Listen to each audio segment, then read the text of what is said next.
peace, your hearts with overflowing love, and your lives with blessings that never run dry. May he keep my precious sisters, mothers, and daughters safe, strong, and forever honored. Amen. My family, everything I share with you is not just a story. It is my heart, my time, and my love poured out for you. When you stay till the end, you give meaning to my hard work, and you show me that our bond is unshakable. Even when some leave, I remain here with all my love, because true family never abandons one another. To those joining for the first time, don't hesitate, don't doubt. This family is real, and the old members know I have never betrayed their trust. Every word comes straight from my heart to yours. If your heart is true, right, present. If your love is real, right, I am with Mr. Peter. Some collisions happen in slow motion, giving you time to brace for impact. But this one struck Zaria Coleman like lightning, sudden, electric, and utterly devastating to her perfectly planned Tuesday morning.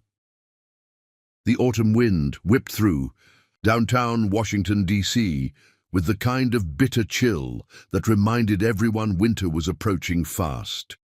Zaria clutched the rolled architectural blueprints against her chest like armor, her designer heels clicking a determined rhythm against the Kennedy Center's marble steps. The morning meeting with the Historical Preservation Committee had stretched 30 minutes longer than scheduled, and she now had exactly 8 minutes to reach the DuPont Circle construction site before the afternoon walkthrough with the structural engineers. Her phone buzzed insistently in her purse, probably her assistant confirming the timeline she was already behind on.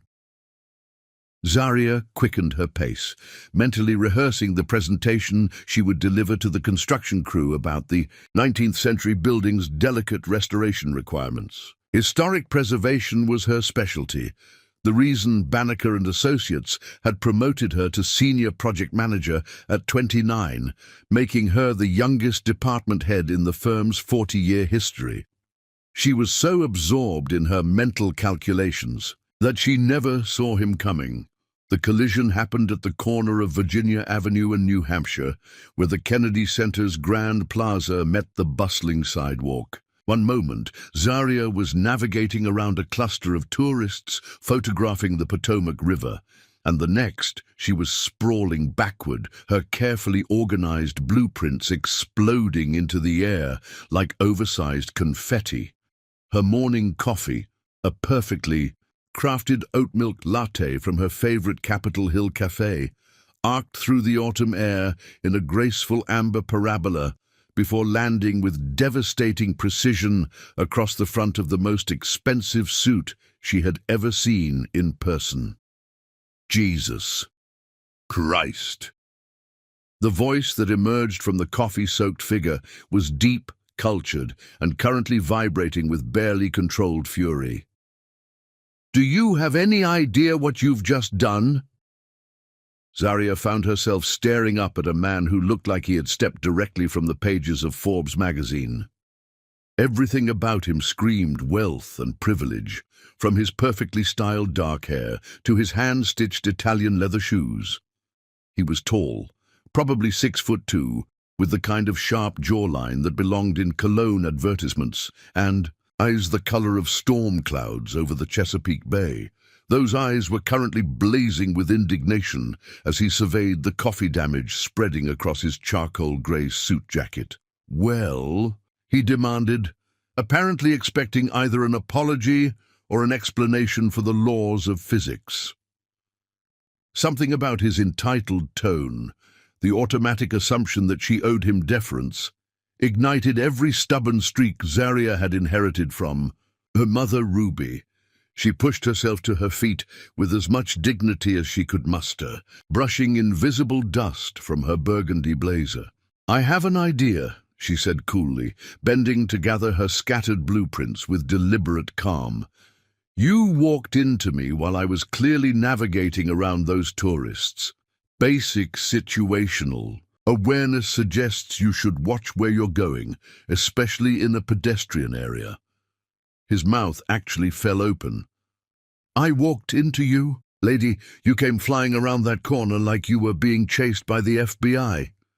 I was walking at a normal pace.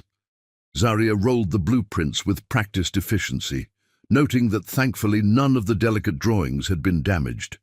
And the name is Ms. Coleman, not Lady. Something flickered across his features, surprise perhaps, or grudging respect. Most people, she suspected, immediately offered apologies and compensation when they encountered Hayden Thorne's displeasure. The recognition hit her suddenly. She knew that face from the business section of the Washington Post. Real estate mogul, construction empire, one of DC's most eligible bachelors, according to the society pages. "Look," he said, his tone shifting slightly toward conciliation. "I have a meeting in 20 minutes with investors who expect me to look like I know how to dress myself. This suit cost more than most people's rent. Then perhaps you should have been more careful with it." Zaria secured her blueprints with the leather strap and shouldered her bag. "I suggest you find a good dry cleaner. There's an excellent one on Connecticut Avenue if you need a recommendation." She turned to leave, but his voice stopped her. "Wait." When she glanced back, he was studying her with curiosity rather than anger. "At least let me buy you another coffee. It's the least I can do after—" He gestured vaguely at the chaos surrounding them. "After walking into me and ruining my morning schedule?" Zaria consulted her watch with pointed emphasis. "I don't think so. I don't have time for entitled men in expensive suits who think money solves everything." She walked away without looking back, leaving Hayden Thorne standing on the sidewalk with coffee stains mapping dark continents across his chest and an expression of complete bewilderment on his patrician features. It wasn't until she was halfway to her car that Zaria realized her hands were shaking slightly, not from the collision itself, but from the way those storm-grey eyes had looked at her in those final moments, not with anger or dismissal, but with something that felt dangerously close to fascination. By the time she reached the construction site, she had nearly forgotten about the encounter entirely.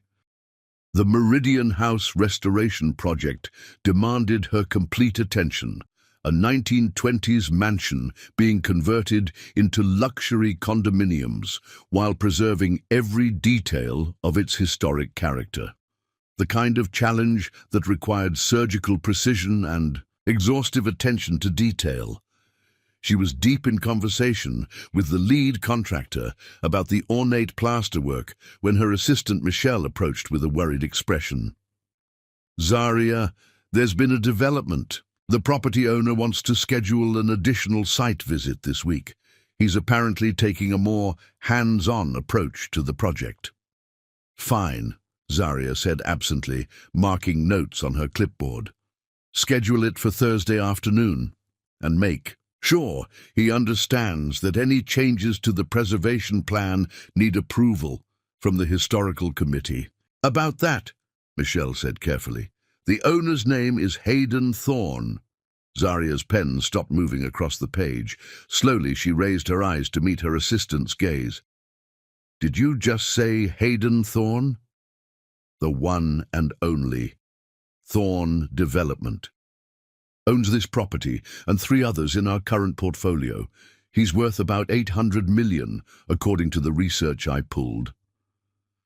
The blueprint suddenly felt heavy in Zaria's hands as the full implications crashed over her like a second collision. The man she had just dismissed as an entitled suit-wearing disaster was not only wealthy beyond imagination, he was her client. More specifically, he was the client who now had the power to make her professional life either very comfortable or absolutely miserable, depending on how vindictive billionaires tended to be when publicly humiliated by women who refused to apologize for their own clumsiness. "Michelle," Zaria said carefully, "please tell me you're joking." Her assistant's sympathetic wince was answer enough. Chapter 2. Professional Boundaries. The universe, Zaria had decided by Wednesday morning, possessed a particularly cruel sense of humor that manifested itself through impossible coincidences and perfectly timed disasters. She stood in the marble-appointed lobby of Thorn Development's K Street headquarters, fighting the urge to fidget with her portfolio case, while the receptionist, a blonde vision of professional perfection, murmured into her headset about Mr. Thorn's availability. The building itself was a monument to understated wealth, soaring ceilings, contemporary art that probably cost more than Zaria's annual salary, and the kind of hushed atmosphere that whispered of serious money-changing hands. "Ms. Coleman?" The receptionist's voice carried the practiced warmth of someone trained to manage difficult clients. "Mr. Thorn will see you now. 32nd floor, corner office. The elevator bank is just behind you." The ride to the 32nd floor felt eternal, giving Zaria ample time to rehearse her professional demeanor and pray that Hayden Thorn was the type of businessman who separated personal slights from professional obligations. She had spent the previous evening researching everything she could find about him. Harvard MBA, inherited family business at 25, expanded the company's portfolio from regional construction to national real estate development, known for his attention to detail and demanding standards. Nothing in his professional biography suggested he would be petty enough to sabotage a project over spilled coffee. But wealth had a way of amplifying personality traits, both positive and negative. The elevator doors opened onto a reception area that belonged in Architectural Digest, all clean lines and expensive materials that somehow managed to feel warm rather than sterile. Another assistant, this one a distinguished man in his 50s, guided her through a maze of glass-walled offices where serious people in serious suits conducted serious business. "Mr. Thorn is finishing a conference call," the assistant explained. As they approached a set of imposing double doors, "He should be available momentarily." Through the partially open doorway, Zaria could hear the familiar voice that had haunted her thoughts for the past 18 hours, though now it carried the crisp authority of someone accustomed to being obeyed without question. "The timeline is non-negotiable, Patterson. If your team can't deliver the environmental impact study by Friday, we'll find someone who can." A pause, presumably for protest from the unfortunate Patterson. "I don't care about your staffing issues.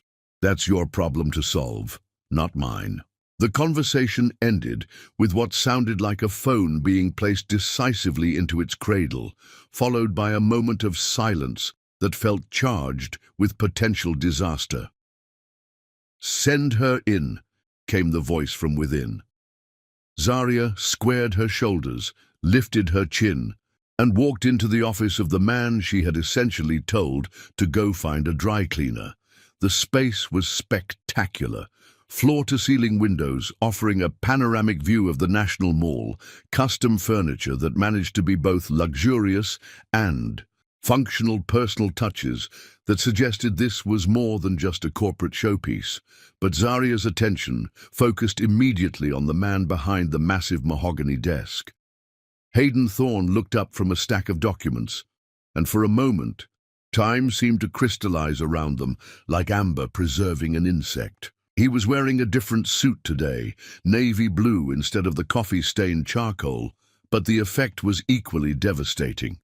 Those storm-gray eyes met hers with an expression she couldn't quite read.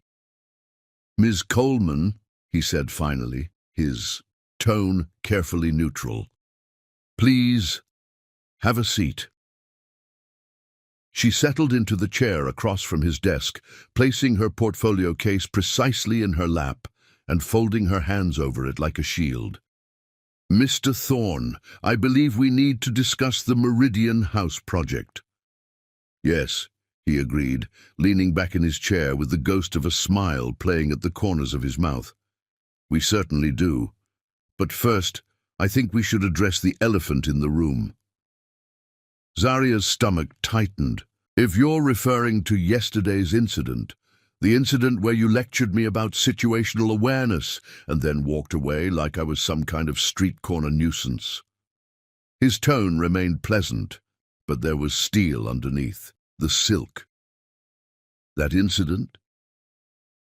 I apologize if my reaction seemed unprofessional, Zarya said carefully, though the words tasted like chalk in her mouth. I was running late for an important meeting, and the collision caught me off guard.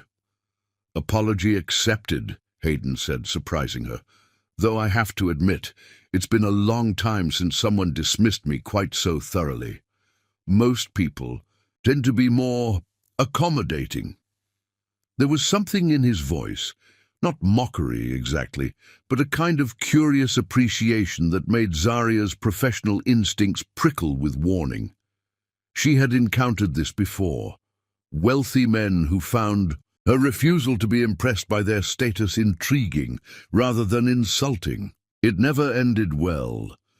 I prefer to keep my professional relationships strictly professional, she said firmly, which brings us to why I'm here.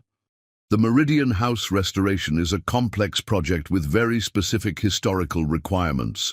The building is listed on the National Register of Historic Places, which means every modification must be approved by the Preservation Committee. I'm aware of the restrictions, Hayden said, pulling a thick folder from his desk drawer. I've reviewed the entire file. Your reputation for this kind of work is impressive, Ms. Coleman. The renovation of the Corcoran Museum Annex was particularly well executed. Zarya blinked in surprise. You researched my previous projects? I research everything that affects my investments, including the people I hire to manage them. He opened the folder and began spreading photographs and documents across the desk. I'm not interested in cutting corners or compromising the building's historical integrity. What I am interested in is a timeline that doesn't stretch into the next decade. For the next hour, they worked through the project specifications with the kind of focused intensity that made Zarya forget about everything except the intricate dance of preservation and modernization. Hayden asked intelligent questions, offered thoughtful suggestions, and demonstrated a grasp of construction logistics that impressed her despite herself. It wasn't until they reached the topic of the building's original hardwood floors that the conversation took an unexpected turn. The plans call for complete refinishing, Hayden noted, pointing to a specific notation on the blueprint. But wouldn't that damage the wood's patina? Part of the historical value comes from the natural aging, doesn't it? Zarya looked up from the documents to find him studying her, with genuine curiosity rather than the calculating assessment she had expected. You're absolutely right. We're planning to use a specialized restoration technique that preserves the original character while addressing the structural damage. It's more expensive and time-consuming, but the results are worth it. Cost isn't the primary concern, he said, which might have been the first time in Zarya's professional career that a client had uttered those words without irony. Quality is... Their eyes met across the desk, and for a moment Zarya felt something shift in the atmosphere between them, a recognition of shared standards and complementary expertise that had nothing to do with spilled coffee or damaged suits. Then, Hayden's assistant knocked on the doorframe, breaking the spell. "Sir, your lunch appointment is here." "Already?" Hayden consulted his watch with visible reluctance. Time flies when you're discussing 19th century construction techniques. Apparently, as Zarya gathered her materials, she felt his attention like a physical weight. When she stood to leave, he rose as well, coming around the desk with fluid grace. "Miss Coleman," he said as she reached the door, "would you consider having dinner with me? I'd like to continue this conversation in a less formal setting." The question hung in the air between them like a challenge, and Zarya felt her carefully constructed professional boundaries suddenly seem insufficient for the task at hand. "I don't mix business with pleasure, Mr. Thorne," she said finally. "It's a policy that has served me well." What if I promised to limit the conversation to 18th century masonry techniques and proper restoration of period lighting fixtures? Despite herself, Zarya almost smiled. Almost. "Good night, Mr. Thorne." She left him standing in his office doorway, and this time she was absolutely certain he was watching her walk away with more than professional interest. The elevator ride down seemed even longer than the ride up, giving her too much time to wonder why refusing his invitation felt more like a loss than a victory. Chapter 3. A Glimpse of Her World. The autumn afternoon painted DC in shades of gold and amber when Zarya finally escaped the Meridian House construction site, her clothes dusted with plaster, and her mind buzzing with the satisfaction of a problem solved. She had spent the day mediating between the electrical contractor and the historical preservation specialist over the proper installation of period-appropriate lighting fixtures, a delicate negotiation that required equal parts technical expertise and diplomatic finesse. The kind of challenge that reminded her why she had fallen in love with restoration work in the first place, the intricate puzzle of honoring the past while serving the present. Now, driving through the familiar streets of Anacostia toward Amara's after-school program, Zarya felt the day's professional armor gradually dissolving into something softer and more essential. This was her favorite transition. The moment when she stopped being Senior Project Manager Coleman and became simply Mama, the most important role she would ever play. The Bright Futures Learning Center occupied a converted Victorian house on Good Hope Road, its cheerful yellow exterior and hand-painted sign radiating the kind of warmth that made parents feel their children were truly safe and cherished. Zarya had chosen this program not just for its excellent reputation, but for its diverse student body and commitment to celebrating every child's unique potential. She was 5 minutes early, a minor miracle given the day's complications, so she settled onto one of the wooden benches outside the entrance to watch the controlled chaos of pickup time. Parents arrived in vehicles ranging from luxury SUVs to aging sedans, united in the universal experience of navigating the complex logistics of working parenthood. "Mama!" The voice that called her name carried pure joy, and Zarya's heart performed its daily miracle of expansion as 7-year-old Amara Coleman burst through the center's front doors like a force of nature. Amara was sunshine personified, all endless energy and infectious curiosity, with her father's warm brown eyes and Zarya's determined chin. Today, she wore her favorite purple leggings and a Hello Kitty sweatshirt that had seen better days but remained her absolute favorite because Hello Kitty understands about friendship, Mama. "Hey, baby girl," Zarya said, opening her arms for the enthusiastic hug that made every difficult moment of the day worthwhile. "How was school today?" "Amazing," Amara declared, which was her standard response regardless of actual events. "We learned about the Washington Monument, and Miss Jennifer said it's the tallest stone structure in the world. And I'm going to build one in my bedroom, except mine will have windows so people can see out, and also maybe a playground at the top, because that would be more fun than just looking at things." Zarya listened to this stream of consciousness planning session while gathering Amara's backpack and art projects, marveling as she did every day at her daughter's ability to find wonder in everything around her. It was a gift Zarya was determined to protect, despite a world that seemed increasingly intent on dimming children's natural light. They were halfway to the parking lot when disaster struck in the form of a backpack zipper that chose that particular moment to surrender to 7 years of dedicated service. Amara's belongings exploded across the sidewalk like educational confetti: homework papers, crayons, a half-eaten granola bar, and the small stuffed elephant that served as her constant companion. "Oh no," Amara wailed, as if the scattered supplies represented a genuine catastrophe rather than a minor inconvenience. "My homework is going to blow away." "It's okay, sweetheart," Zarya said, kneeling to begin the rescue operation. "We'll gather everything up. Nothing's lost." She was reaching for a wayward math worksheet when a pair of expensive Italian leather shoes appeared in her peripheral vision, followed by a familiar voice saying, "Looks like you could use some assistance."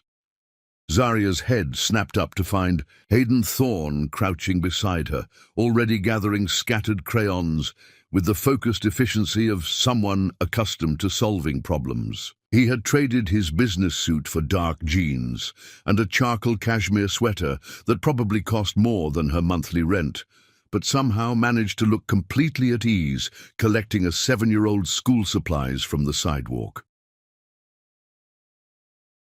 "Mr. Thorne," Zarya said, her voice carefully neutral despite the acceleration of her pulse. "What are you doing here?" "I was in the neighborhood for a zoning meeting," he said, depositing the rescued crayons into her outstretched hands. "The community center 2 blocks over is applying for permits to expand their youth programs." Before Zarya could process the implications of Hayden Thorne attending zoning meetings in her neighborhood, Amara's natural curiosity asserted itself. "Who are you?" she asked, with the directness that only children could manage without giving offense. "Are you helping because you're nice, or because you know my mama?" Hayden's expression softened in a way that transformed his entire face, erasing the sharp edges of authority and revealing something infinitely more appealing. "I'm helping because your mama is very smart and works very hard, and sometimes smart, hard-working people need a little assistance with backpack emergencies." Amara considered this explanation with the seriousness of a judge weighing evidence. "That's true," she concluded. "Mama is the smartest person in the whole world. She builds beautiful things that last forever and ever." "She does indeed," Hayden agreed, his eyes meeting Zarya's over Amara's head with an expression that made her suddenly self-conscious about her plaster-dusted appearance and the tendril of hair that had escaped her professional bun. "Are you coming to our house for dinner?" Amara asked, with the casual assumption that all interesting adults would naturally want to extend their acquaintance with the Coleman family. "Amara," Zarya said quickly, heat rising in her cheeks, "Mr. Thorne has his own dinner plans." "Actually," Hayden said, standing and brushing dust from his jeans, "I don't, but I wouldn't want to impose on your evening." There was something in his tone, a carefully casual quality that suggested the invitation mattered more than he was willing to admit. Zarya found herself caught between the practical wisdom of maintaining professional boundaries and the dangerous flutter of possibility that his presence seemed to inspire. "We're having spaghetti and meatballs," Amara announced, apparently taking his interest as an established fact. "And Grandma Ruby is coming over to help with my school project about DC landmarks. She knows everything about Washington because she's lived here her whole entire life, which is like 100 years. 52 years, Zarya corrected automatically, then realized she was essentially providing her mother's biography to a man she had known for exactly 3 days. "Grandma Ruby sounds like a fascinating woman," Hayden said with apparent sincerity. "I'd love to meet her sometime." The casual way he inserted himself into the hypothetical future of her family life sent warning signals through Zarya's carefully constructed defenses. This was exactly how it started: the gradual erosion of boundaries, the slow blending of professional and personal, until you found yourself emotionally invested in someone whose world was fundamentally incompatible with your own. Perhaps another. "Untime," she said firmly, shouldering Amara's rescued backpack and taking her daughter's hand. "We should go. It's getting late." "Of course," Hayden said, but something in his expression suggested this was merely a tactical retreat rather than a surrender. "Drive safely, Ms. Coleman." As they walked toward her car, Amara maintained an uncharacteristic silence that lasted exactly until they were out of earshot. "Mama," she said thoughtfully, "that man likes you. He's a business associate, baby girl. Nothing more." "Uh-huh," Amara said with the skeptical tone she had inherited from her grandmother. "That's why he was looking at you the same way Daddy looks at chocolate cake." Zaria nearly stumbled over her own feet. "Where did you learn to notice things like that?" "Grandma Ruby says paying attention to how people look at each other is important for understanding grown-up feelings," Amara said matter-of-factly. "She also says you work too hard and need someone to remind you to have fun sometimes." As they reached the car, Zaria glanced back to see Hayden still standing on the sidewalk, hands in his pockets, watching them with an expression she couldn't quite interpret. For just a moment, she allowed herself to wonder what it might be, like to let someone into the carefully guarded world she had built around herself and Amara. Then she remembered exactly why she had built those walls in the first place. But the wondering followed her all the way home, persistent as a half-remembered song that refused to fade. Chapter 4. The Fall from Grace. The call came at 11:47 on a Thursday night, shattering the peaceful quiet of Zaria's Anacostia apartment like glass against concrete. She had been grading blueprints at her kitchen table, a mug of chamomile tea growing cold beside her elbow while Amara slept soundly in the next room. The restoration timeline for the Meridian house had accelerated unexpectedly, requiring her to approve material specifications that couldn't wait for normal business hours. It was the kind of dedication that had built her reputation and secured their comfortable life, even if it meant sacrificing sleep more often than she preferred.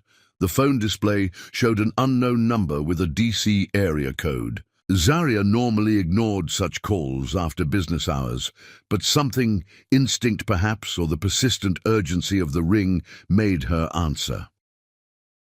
"Zaria?"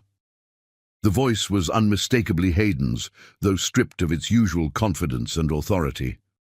He sounded exhausted, perhaps even defeated. "I'm sorry to call so late. I didn't know who else." "Mr. Thorne."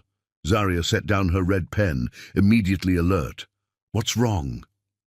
A long pause, filled with what sounded like traffic noise and the distant murmur of voices. "Are you near a television or computer?" "I can be. Why?" "The story broke an hour ago. It's everywhere by now." Zaria crossed to her laptop, pulling up the Washington Post website with growing unease. The headline that greeted her felt like a physical blow. "Thorne Development Scandal. Federal Investigation Targets Construction Empire." Below it, a smaller subheading, "Partners Alleged Fraud Threatens $800 million Company." She scrolled through the article with mounting horror, taking in phrases like wire fraud, falsified environmental reports, and criminal conspiracy. The investigation centered on Marcus Webb, Hayden's business partner of 8 years, who had apparently been systematically falsifying safety inspections and bribing government officials to approve substandard construction materials.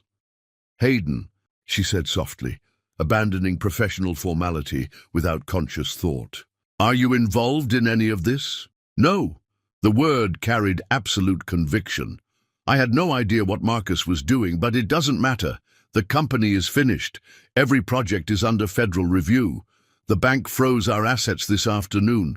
Investors are fleeing like the building's on fire." Zaria sank into her desk chair, processing the implications. "Where are you now?" "Standing outside what used to be my penthouse. The FBI finished searching it 2 hours ago. They took everything, computers, files, personal papers. Turns out, when your business partner commits federal crimes, even your home becomes evidence." The devastation in his voice cut through her professional reserve like a blade. "Do you have somewhere to stay tonight?" "I'll figure something out. That's not why I called." Another pause, longer this time. Zaria, I know this complicates everything. The Meridian House project, our working relationship. I understand if you need to distance yourself from this situation. She stared at the laptop screen, where the article continued with devastating detail about the scope of the investigation and the potential criminal charges facing everyone associated with Thorn Development. By morning, Hayden's face would be on every news program in the city, his reputation destroyed by association with crimes he apparently never committed. The project specifications are solid, she heard herself saying. All the permits were obtained through proper channels. There's no reason the restoration can't continue under new ownership. New ownership, he repeated with bitter humor. Yes, I suppose that's inevitable. Zaria closed the laptop, unable to bear reading any more about the destruction of a man she was only beginning to understand. Hayden, about that dinner invitation. Forget I mentioned it. You were right to keep things professional. Getting involved with me now would be career suicide.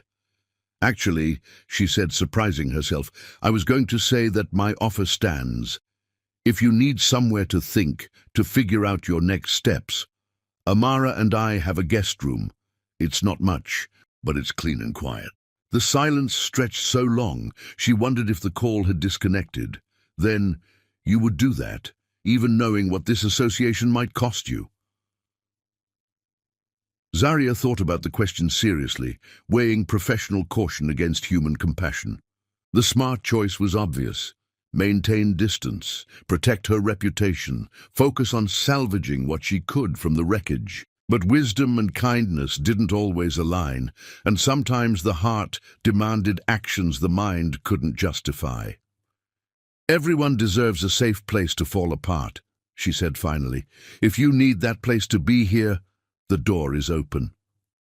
Another long pause. I don't understand you, Zaria Coleman.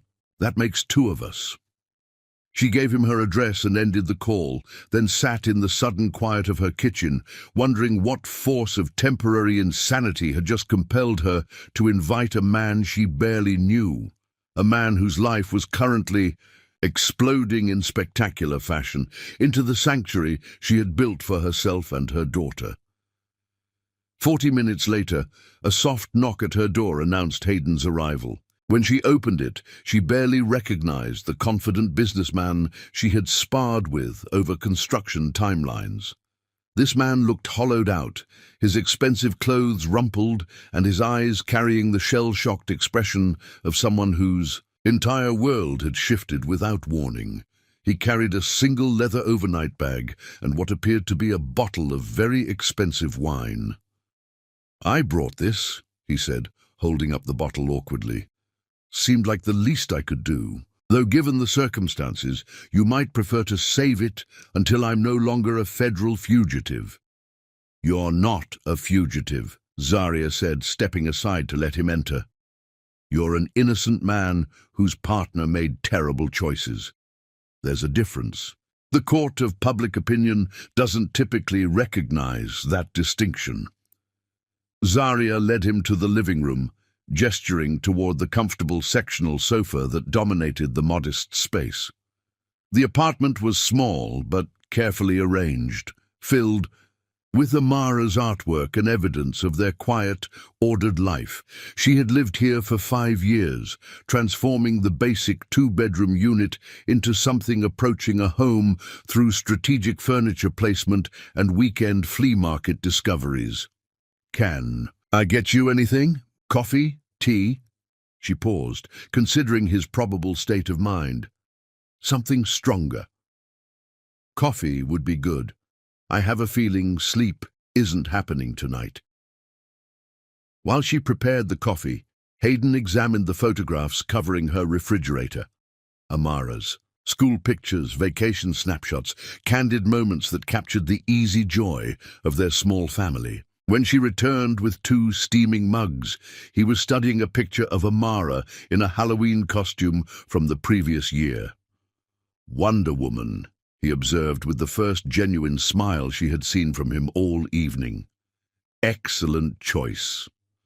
It was. And her idea. She said Wonder Woman fights for justice and protects people who can't protect themselves.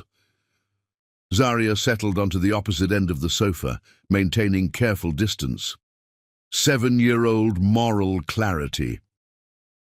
Must be nice, Hayden said, accepting the coffee gratefully, having that kind of certainty about right and wrong.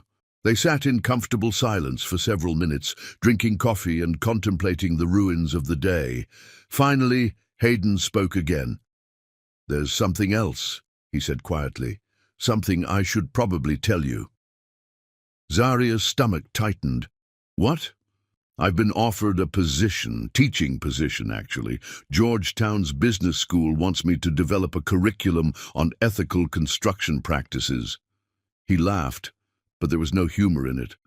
"Apparently, my recent experience with the consequences of unethical practices makes me uniquely qualified to discuss the topic." "That's good news, isn't it? A chance to rebuild. It would mean starting over completely. No money, no properties, no empire to inherit, just a professor's salary and whatever credibility I can salvage from this disaster." Zarya studied his profile in the dim lamplight, noting the tension in his jaw and the way his hands gripped the coffee mug like an anchor. "What does your family think about this career change?" "They're not speaking to me at the moment. Apparently, bringing scandal to the Thorn name is unforgivable, even when you're the victim rather than the perpetrator." He met her eyes with rueful honesty.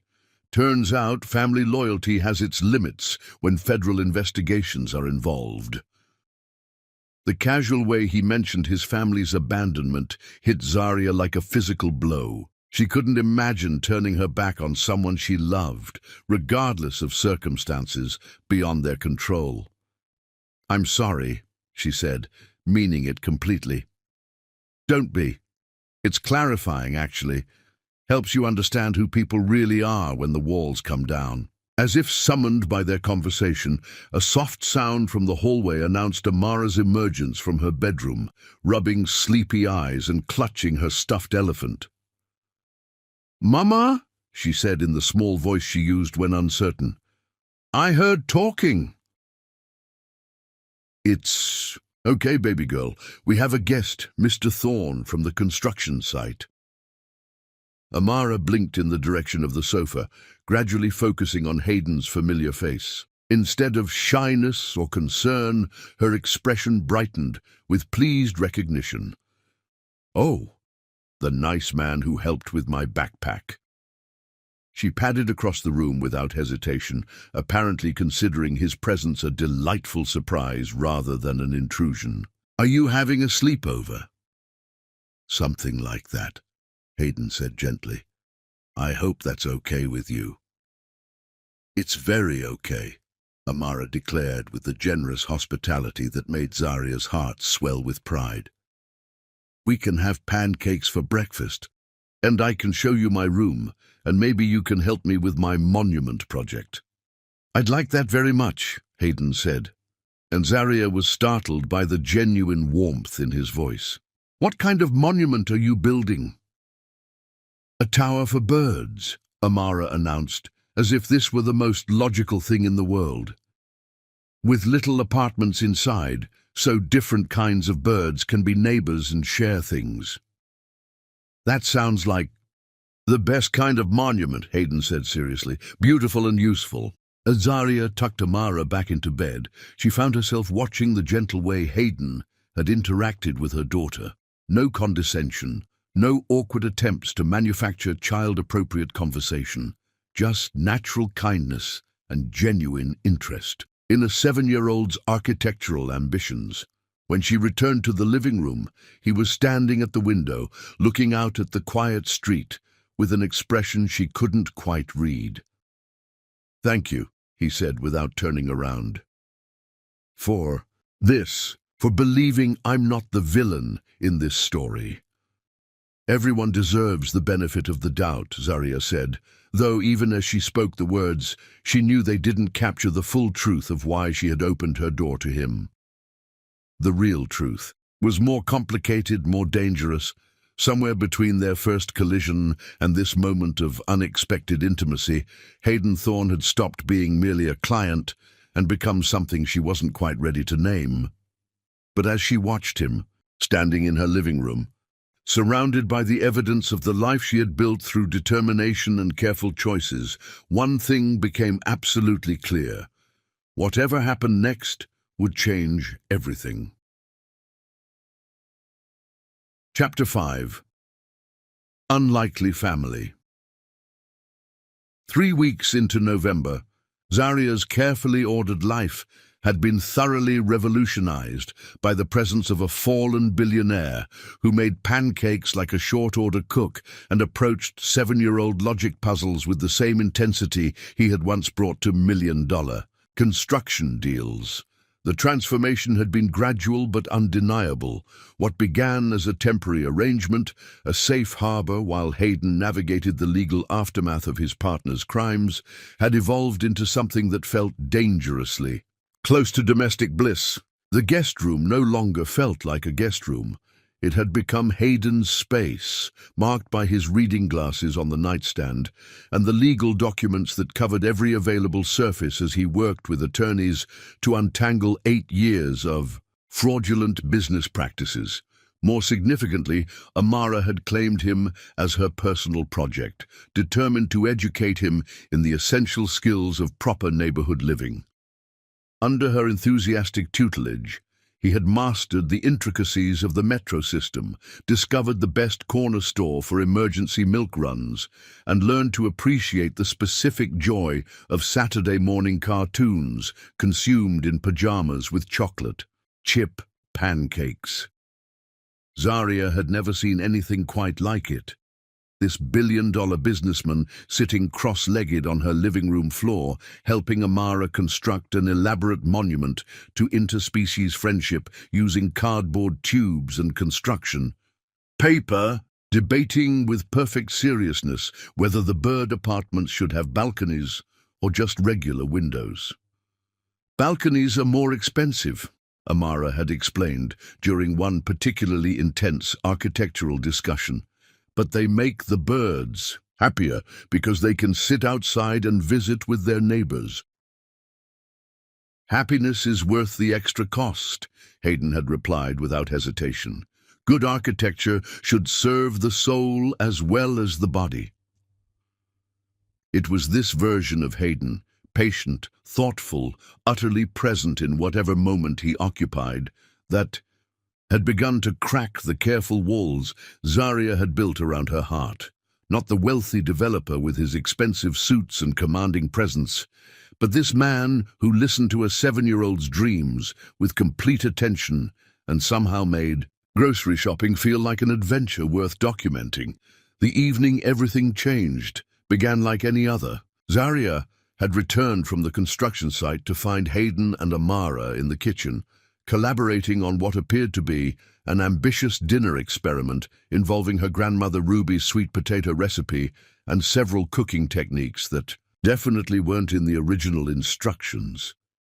"We're making improvements," Amara announced, covered in flour and radiating satisfaction. "Hayden says cooking is just construction with food." "That's actually not wrong," Zaria said, surveying the controlled chaos that had once been her organized kitchen. Every pot seemed to be in use, and there were mysterious ingredients scattered across the counter that she was fairly certain hadn't been in her pantry that morning. "I may have gotten carried away," Hayden admitted, looking faintly embarrassed as he stirred something that smelled incredible but definitely wasn't standard sweet potato casserole. "Amara mentioned her grandmother's recipe, and I thought maybe we could surprise her when she arrives." "Grandma Ruby is coming tonight?" Zaria set down her work bag, suddenly conscious of her appearance after a long day managing temperamental contractors. "She didn't tell me." "She called this afternoon," Amara said.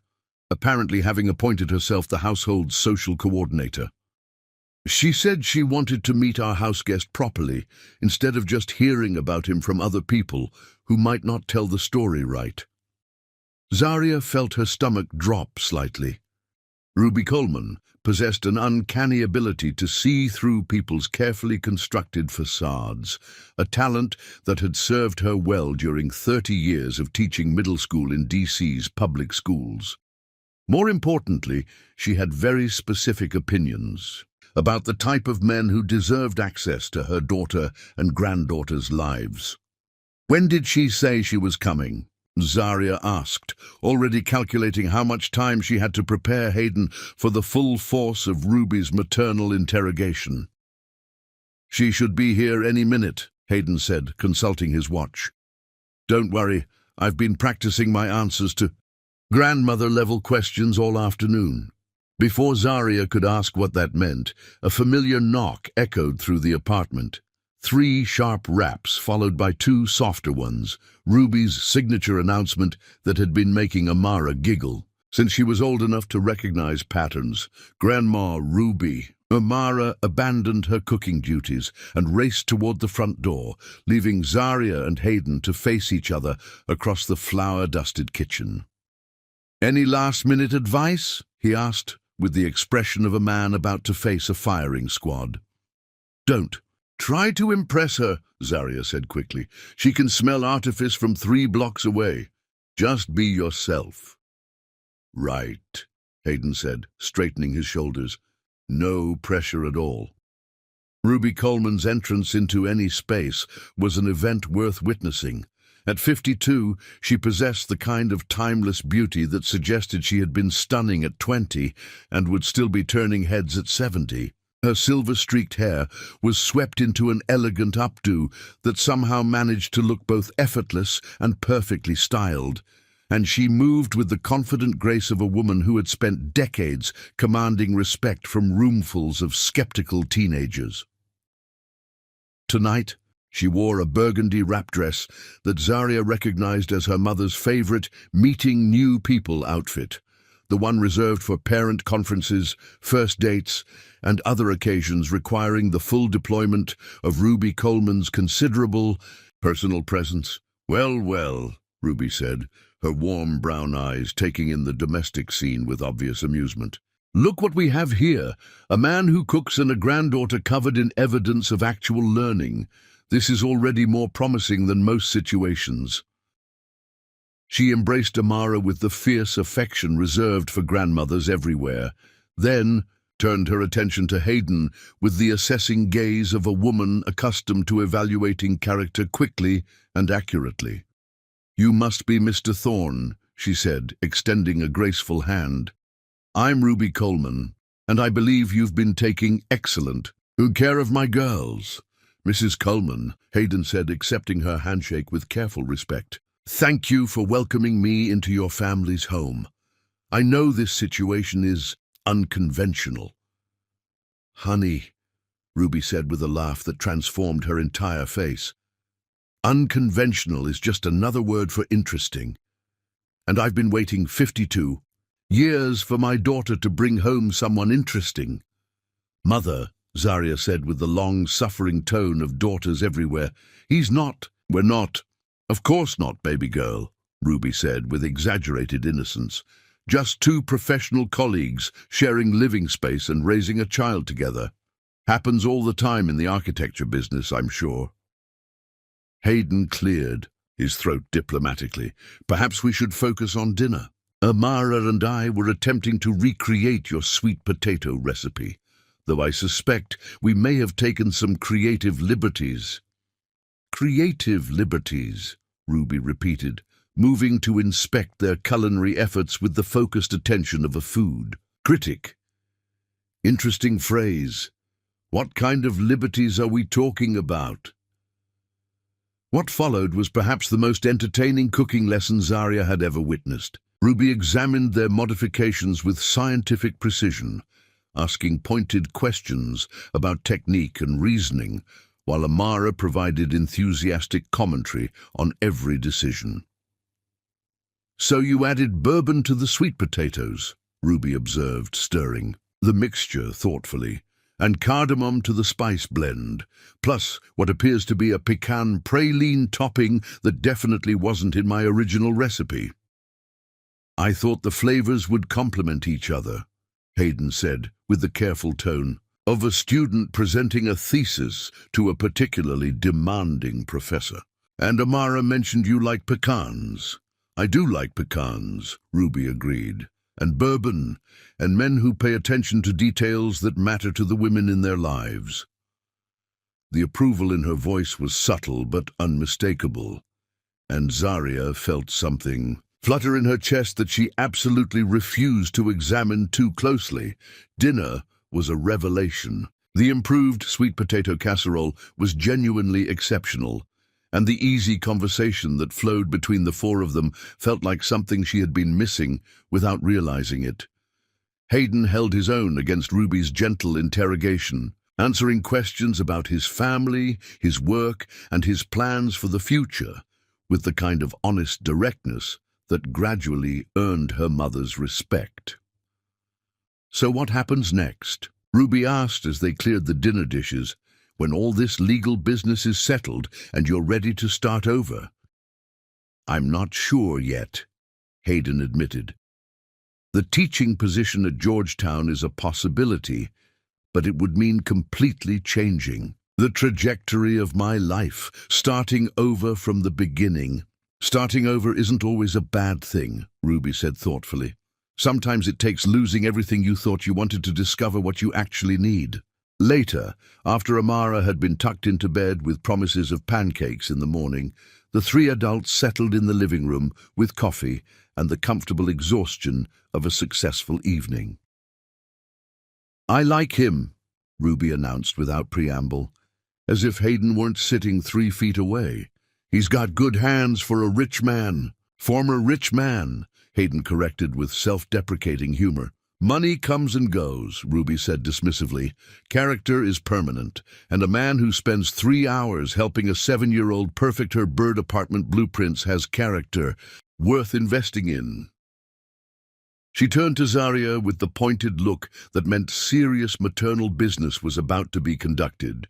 Baby girl, you've been scared of letting anyone close since Amara's father proved that handsome and reliable don't always travel together. But fear is a poor foundation for life decisions. Mother, Zarya protested, heat rising in her cheeks. This isn't... We're discussing the fact that you've been happier in the past 3 weeks than I've seen you in 3 years, Ruby said with characteristic directness. And that little girl in there talks about when Hayden comes home, like he belongs here. The words hung in the air like a challenge, forcing Zarya to confront truths she had been carefully avoiding. The truth was that somewhere between shared grocery runs and collaborative cooking experiments, Hayden had begun to feel less like a house guest and more like family. Ruby's right, Hayden said quietly, his voice carrying a weight that made Zarya's pulse quicken. About Amara, I mean. She does talk about me like I belong here, and the terrifying thing is, I'm starting to feel like maybe I do. Their eyes met across the coffee table, and Zarya felt the last of her carefully constructed defenses crumble under the weight of possibility. This wasn't supposed to happen. She wasn't supposed to fall for a man whose life was currently in chaos, whose future remained uncertain, whose very presence in her world represented everything she had learned to avoid. But as she looked at Hayden, really looked at him, past the surface complications, to the man who had spent the evening making her daughter laugh and her mother feel cherished, she realized that sometimes the heart refused to follow the mind's sensible advice. Maybe you do, as she heard herself saying, the words emerging before wisdom could stop them. Ruby smiled with the satisfaction of a woman whose instincts had once again proven correct. And somewhere in the space between confession and possibility, everything changed. The future remained uncertain, filled with legal proceedings and financial complications, and the thousand small challenges that came with rebuilding a life from the ground up. But for tonight, sitting in her living room with a man who made pancakes like poetry and a mother who saw through facades to the soul beneath, Zaria allowed herself to believe that maybe, just maybe, some risks were worth taking. Even the ones that scared her most. Chapter 6. Family Interference. December arrived in Washington, D.C., with the kind of brutal clarity that stripped leaves from trees and illusions from comfortable situations. And the first sign of trouble came in the form of an unexpected visitor on a frigid Tuesday morning. Zaria had left early for a site meeting with the Historical Preservation Committee, kissing Amara goodbye and reminding Hayden about the parent-teacher conference scheduled for Thursday evening. Their morning routine had become seamlessly domestic over the past month. Coffee shared in comfortable silence, logistics coordinated with the efficiency of people who genuinely cared about each other's lives, small touches that spoke of intimacy. Without demanding definition, she was reviewing structural modifications with the committee's engineering consultant when her phone buzzed with a text from Hayden. Unexpected visitors. May need backup later. 20 minutes later, a second message. Definitely need backup. Zaria's stomach tightened with foreboding. In the 6 weeks since Hayden had been living with them, his family had maintained radio silence, no calls, no visits, no acknowledgement of his existence beyond what their attorneys required for the ongoing federal investigation. She had assumed this neglect was permanent, a casualty of scandal and damaged social standing. Apparently, she had assumed wrong. The scene that greeted her when she arrived home early from work looked like a hostile takeover orchestrated by people who shopped exclusively at stores that didn't display prices. Victoria Thorne stood in Zaria's modest living room like a disapproving queen surveying a peasant village. Her perfectly tailored St. John suit and flawless silver hair broadcasting wealth and authority with every carefully controlled breath. Beside her, Preston Thorne radiated the quiet menace of a man accustomed to getting his way through applications of money and influence rather than raised voices. He was examining Amara's artwork on the refrigerator with the expression of someone discovering evidence of a communicable disease. Evangeline completed the family tableau, perched on the edge of Zaria's sectional sofa as if afraid prolonged contact might contaminate her designer ensemble. She held a cup of what appeared to be Zaria's good coffee, sipping it with the martyred expression of someone suffering through inferior accommodations for the greater good. Hayden stood near the window with his arms crossed, his jaw tight with barely controlled frustration. When he saw Zaria enter, relief flooded his features. "Zaria," Victoria said before anyone else could speak, her voice carrying the crisp authority of a woman who expected immediate attention. "How lovely to finally meet you. Hayden has told us absolutely nothing about his living arrangements." The pause before living arrangements contained enough disapproval to power the Washington Monument, and Zaria felt her professional smile falter slightly. "Mrs. Thorne," she said carefully, moving to stand beside Hayden in what she hoped appeared to be casual solidarity rather than defensive positioning. "This is unexpected. We felt it was time for a family conversation," Preston said, his tone suggesting this conversation would be conducted on terms he had already predetermined. About Hayden's future and the unfortunate choices that led to his current circumstances. "Unfortunate choices," Hayden repeated with dangerous quiet. "You mean like trusting a business partner who turned out to be embezzling funds? Or perhaps you're referring to my choice not to flee the country when the investigation began." We're referring to your choice to abandon your responsibilities to this family, Evangeline said sharply, speaking for the first time since Zaria's arrival. Do you have any idea what this scandal has done to our reputation? Mother can barely show her face at the country club. My heart bleeds, Hayden said with withering sarcasm. Victoria raised a perfectly manicured hand to silence the brewing argument. Enough. We're not here to relitigate the past. We're here to discuss solutions for the future. She turned her attention to Zaria with the focused intensity of a surgeon preparing to remove a malignant tumor. Ms. Coleman, I'm sure you're a lovely person in your own way, but surely you understand that this arrangement isn't sustainable. Hayden has obligations to his family, to his heritage, to the business empire his grandfather built from nothing. What, business empire? Hayden asked with bitter humor. In case you've forgotten, the FBI seized everything 6 weeks ago. There is no empire. There are no obligations except the ones I choose to honor. There will be again, Preston said with absolute confidence. We've been in discussions with our attorneys and financial advisors. The assets can be recovered, the business rebuilt, the family name restored. But only if you stop this ridiculous charade and return to your proper place in society. Zaria felt something cold settle in her stomach as she began to understand the true purpose of this visit. This wasn't a family reconciliation, it was a campaign to reclaim what the Thorns considered their property. And what exactly would constitute my proper place? Hayden asked, though his tone suggested he already knew the answer. Georgetown Townhouse, Evangeline said, consulting notes on her phone as if reading from a shopping list.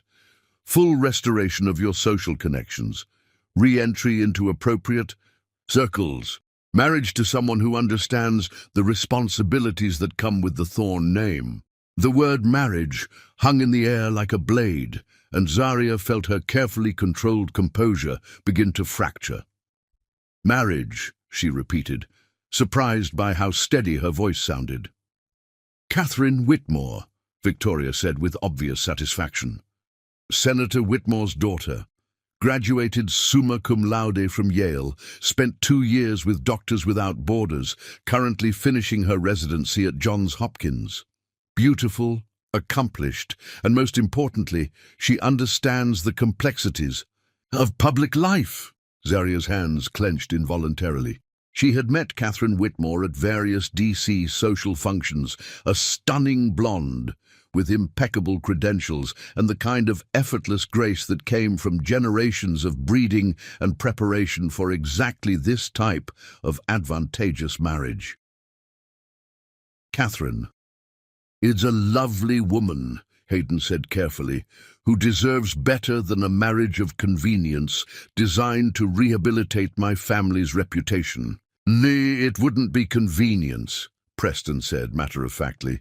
You dated her for 8 months before this mess began.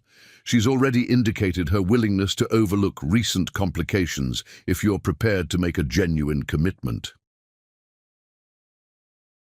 The revelation hit Zaria like physical blow. Hayden had never mentioned Catherine Whitmore, never suggested there was anyone in his past who might have legitimate claims on his future. She felt suddenly foolish for assuming she knew him well enough to trust her heart to his care. That was 2 years ago, Hayden said, his voice carrying a warning note.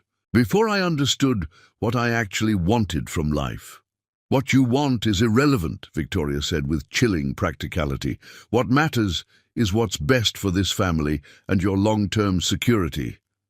Do you honestly believe this domestic fantasy can last? What happens when the novelty wears off and you're faced with the reality of a middle-class life in a neighborhood that doesn't even have proper security? Her contemptuous gaze swept the apartment, cataloging every piece of second-hand furniture and discount store decoration as evidence of Zaria's fundamental inadequacy.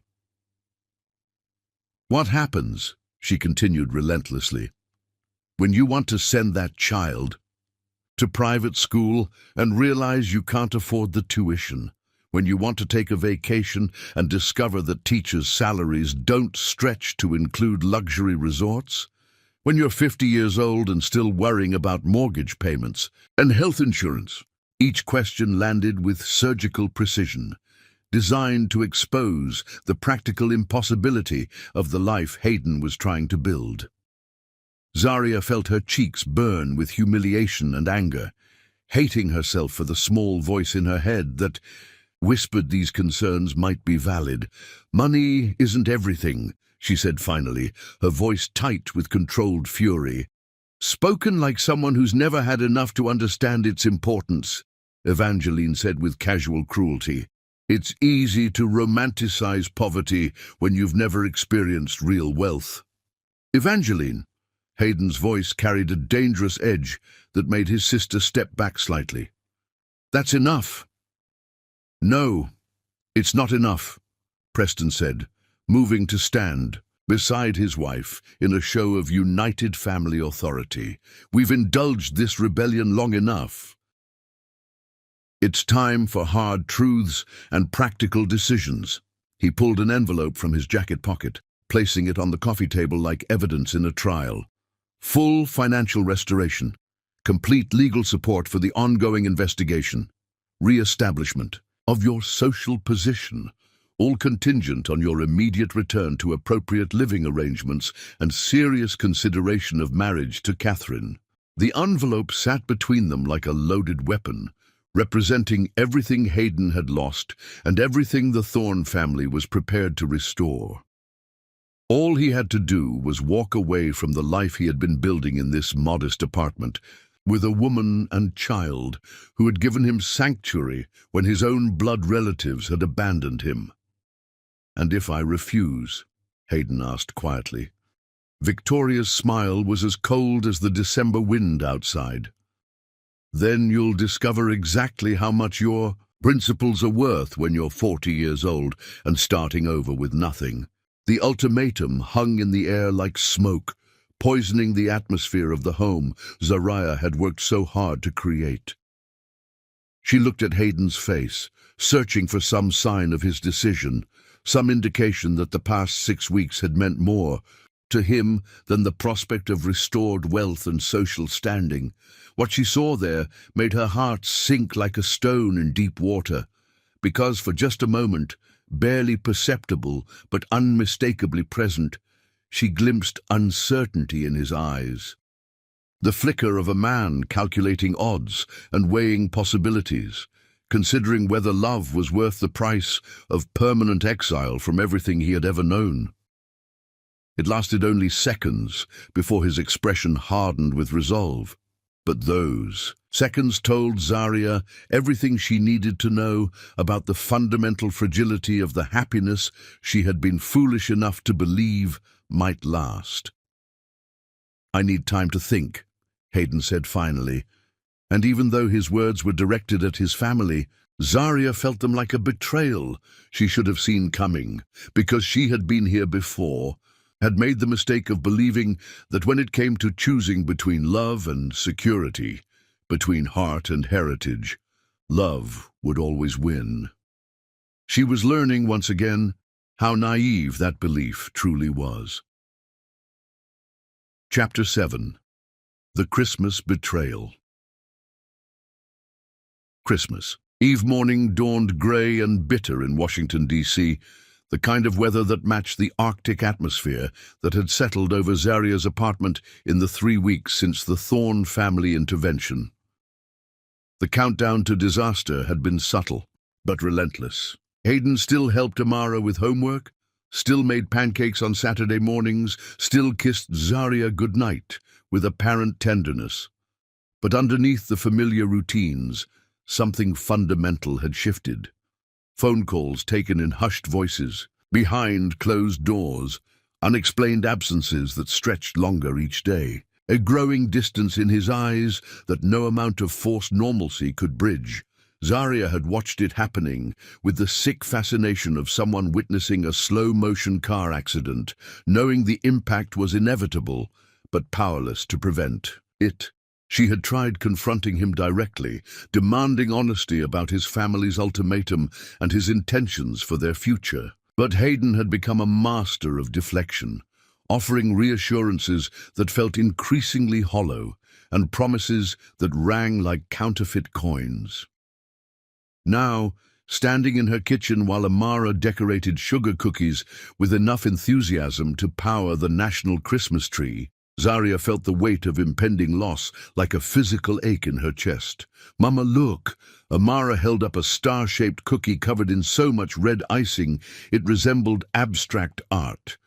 "This one is for Hayden to take to his family's party tonight." Zaria's hand stilled on the coffee mug she'd been washing. "What party, baby girl?" "The Christmas party at his family's big house. He told me about it yesterday when you were at work. He said it's a fancy party with lots of important people and a really big Christmas tree."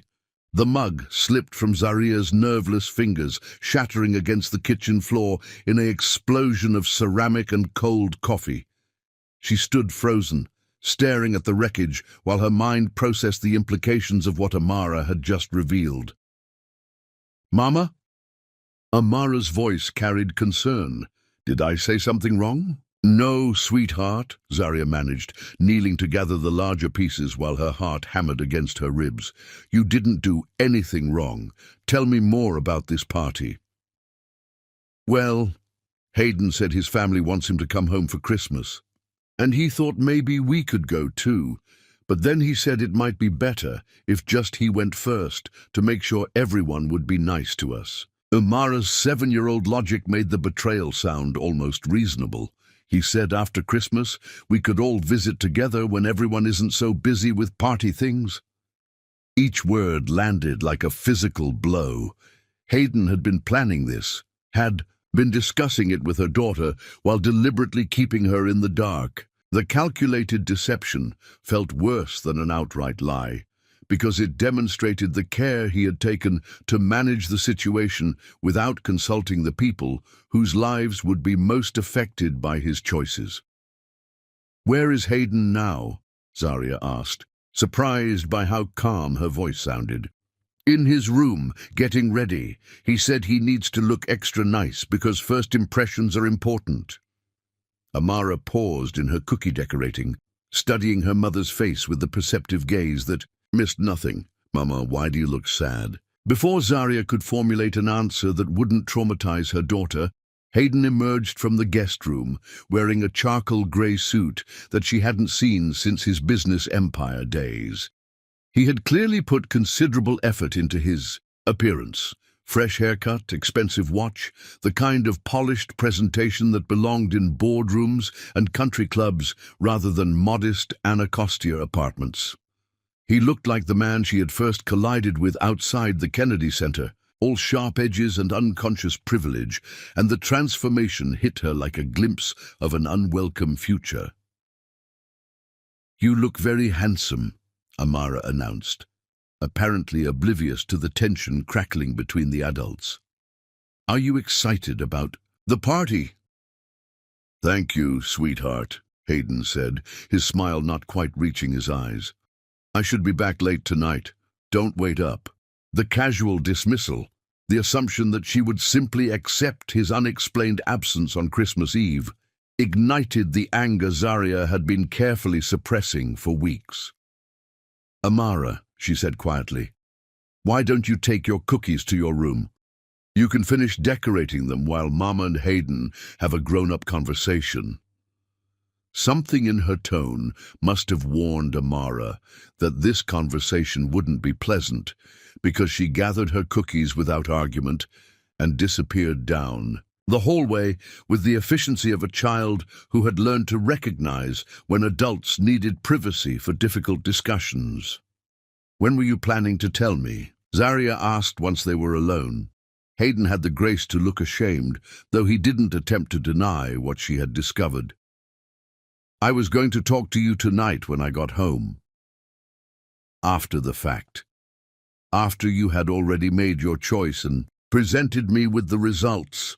"It's not what you think," he said quickly. "This is just reconnaissance. My family has been pressuring me for weeks, and I thought if I could just see them, talk to them face to face, maybe I could make them understand.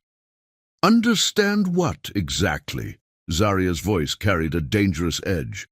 That you've been slumming in Anacostia, that your experiment in poverty has been educational, but you're ready to return to your real life now? That's not fair, isn't it?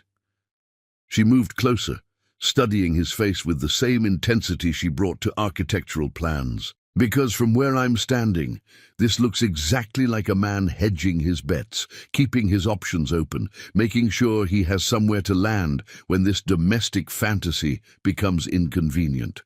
Zaria, please, you're making this more complicated than it needs to be. Am I? Because it seems pretty simple to me. Either you want to be here with us, or you want to be there with them. Either this is your life, or it's a temporary distraction while you figure out what you really want. Hayden ran a hand through his carefully styled hair, and for a moment she glimpsed the vulnerable man who had stood in her doorway 6 weeks ago, broken and desperate for sanctuary. I love you, he said quietly. I love Amara. I love the life we've built here, but my family, they're offering me everything back. My business, my reputation, my future. How can I not at least consider what that means? What it means, Zaria said with devastating clarity, is that everything we've shared has been conditional, temporary, something you were willing to try until a better offer came along. That's not true. Then don't go.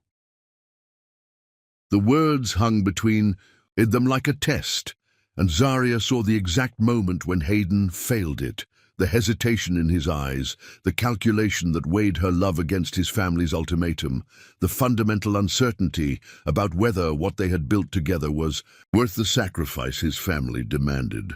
I have to, he said finally. But this doesn't change anything between us. I'll be back tonight, and we can talk about everything then. No, Zaria said quietly. You won't. What do you mean? She looked at him with the clarity that comes from finally understanding a situation completely. I mean that when you walk out that door in your expensive suit to attend your family's party, you're making a choice, and it's not us. Zaria. Take Amara with you. The words emerged from some primal protective instinct she hadn't known she possessed. If Hayden was determined to explore his options with his family, he needed to understand that those options included responsibility for the child who had come to see him as a father figure. What? If you're serious about us being a family, then we don't spend Christmas Eve apart. Take Amara to your family's party. Let them meet the little girl who thinks you hung the moon. Show them exactly what you'll be walking away from if you choose them over us. Hayden's face went pale. I don't think that's a good idea.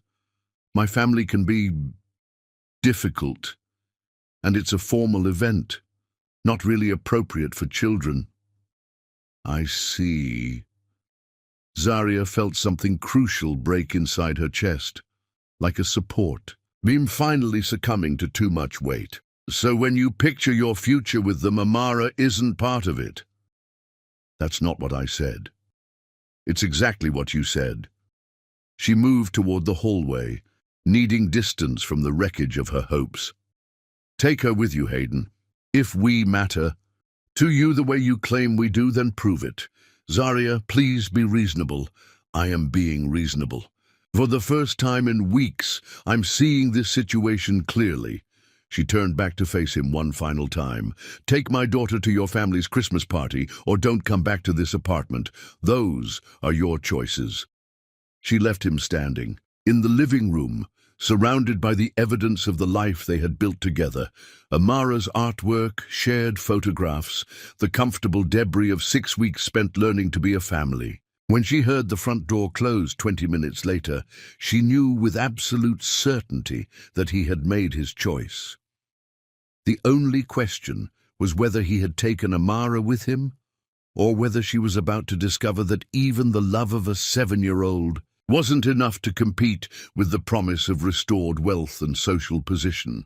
The answer came in the form of excited voices from the guest room, where Amara was apparently helping Hayden select appropriate accessories for her first fancy party. "Mama!" Amara called out, her voice bright with anticipation. "Come see how pretty I look." Zaria closed her eyes and leaned against the kitchen. A counter, feeling the weight of the choice she had just forced him to make. She'd given him a test designed to reveal his true priorities, and now she would have to live with the consequences of whatever those priorities turned out to be. But as she heard her daughter's laughter echoing from the guest room, accompanied by Hayden's gentle voice explaining the importance of Christmas party etiquette, Zaria realized she had miscalculated something crucial. She had assumed that if Hayden truly loved them, he would never expose Amara to his family's judgment and hostility. She had never considered the possibility that he might be selfish enough to take her anyway. Chapter 8. Mama Bear Unleashed. The silence that followed Hayden and Amara's departure felt apocalyptic, as if all the sound had been sucked from the world, along with Zaria's ability to breathe normally. She stood at her living room window, watching the empty street and fighting the urge to call Ruby, to call the police, to call anyone who might help her understand how she had just voluntarily sent her 7-year-old daughter into what she suspected might be hostile territory. The rational part of her mind insisted that Hayden would never allow genuine harm to come to Amara, but the protective mother in her was screaming warnings about aristocratic families and their capacity for casual cruelty toward people they considered beneath their notice. By 7 o'clock, she had reorganized every closet in the apartment and stress-cleaned surfaces that were already spotless. By 8, she had called Amara's cell phone, the simple device she carried for emergencies, 4 times, reaching voicemail each time with increasing panic. By 9, she was pacing the length of her living room like a caged animal, alternating between fury and terror in waves that left her nauseated and shaking. At 9:30, her phone finally rang. "Mama!" Amara's voice was small and strange, carrying an undertone that immediately set off every alarm in Zaria's maternal nervous system. "Baby girl, where are you? Are you okay?" "I'm okay. I'm at Hayden's family's house. It's really big, Mama. Like a castle, but not as pretty as the ones in my books." Amara's words came slowly, carefully, as if she were thinking about each one before speaking. "Can you come get me?" The request hit Zaria like a physical blow. Amara had never asked to come home early from any event in her 7 years of life. She was adaptable, social, capable of finding something interesting in almost any situation. Of course I can come get you. What's wrong, sweetheart?" A long pause filled with voices and music in the background. "The people here don't like me very much, and Hayden is different here. He talks different and acts different, like he forgot about our family." Each word felt like a knife turning in Zaria's chest. "Can you tell me where you are exactly? What's the address?" Another pause, longer this time. When Amara spoke again, her voice was even smaller. "I don't know the address, but I asked Hayden if we could call you, and he said not yet, that we need to stay longer so his family can meet me properly. But Mama, I don't think they want to meet me properly. I think they want me to go away." The protective fury that rose in Zaria's throat was unlike anything she had ever experienced. Someone had made her daughter feel unwelcome, unwanted, less than worthy of basic human kindness. Someone had taught her 7-year-old that her presence was an inconvenience rather than a gift. "Listen to me very carefully, baby girl. I want you to find a bathroom or somewhere private where you can talk without anyone hearing you. Can you do that? Okay, hold on." Zaria could hear the sound of Amara moving, doors opening and closing, the background noise fading to a whisper. "I'm in a bathroom. It has a chandelier in it, Mama. A chandelier in a bathroom." despite everything, Zaria almost smiled. Trust Amara to find wonder, even in the midst of social exile. Now I need you to tell me exactly where this house is. Look around and tell me everything you can see. For the next 10 minutes, Amara provided a detailed description of the Thorne family mansion that allowed Zaria to identify it as the Georgetown estate she had seen featured in Washington Life magazine. The previous spring, Senator Whitmore's Christmas party, the article had called it, hosted at the historic Thorne residence with its commanding view of the Potomac River. Of course, the same party where Catherine Whitmore would be in attendance, looking stunning and appropriate and everything Zaria could never be in the rarefied world of DC society. "Mama, someone's knocking on the door. I have to go." "Wait," Zaria said urgently. "Baby girl, I want you to remember something very important. You are perfect exactly as you are. You are smart and kind and beautiful, and if anyone makes you feel differently, they're wrong. Do you understand me?" "I understand. I love you, Mama. I love you too, more than all the stars in the sky." The line went dead, leaving Zaria alone with her rage and a growing determination to retrieve her daughter from whatever nightmare of social humiliation Hayden had exposed her to. It took her 45 minutes to drive from Anacostia to Georgetown. 45 minutes of increasingly murderous thoughts about entitled families and the men who chose them over the people who actually loved them. By the time she pulled up outside the Thorne mansion, a neoclassical monument to generational wealth that probably cost more than she would earn in 10 lifetimes, her fury had crystallized into something cold and purposeful. The house blazed, with lights, every window illuminated, to showcase the elegant party taking place within. Valets in formal uniforms managed a steady stream of luxury vehicles, while perfectly dressed guests moved between the main house and what appeared to be a winterized garden party in the rear grounds. Zaria sat in her 10-year-old Honda, suddenly conscious of her jeans and sweater in a way that made her skin burn with humiliation and anger. She didn't belong here, would never belong here, and Hayden had known that when he brought Amara into this world of casual exclusion and inherited privilege. But her daughter was inside that house, feeling unwelcome and forgotten, and no amount of social awkwardness was going to prevent Zaria from bringing her home. She bypassed the front entrance with its intimidating doorman and manicured landscape, following a stone path that led around the side of the house toward the rear garden. If she could locate Amara without creating a scene, perhaps they could leave quietly and preserve what remained of everyone's dignity.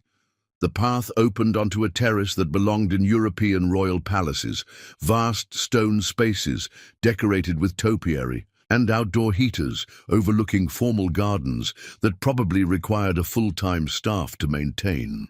The Christmas party sprawled across multiple levels, from the main terrace down to a lower garden area where a string quartet provided soundtrack for conversations conducted in the cultured tones of people who had never worried about mortgage, payments, or health insurance.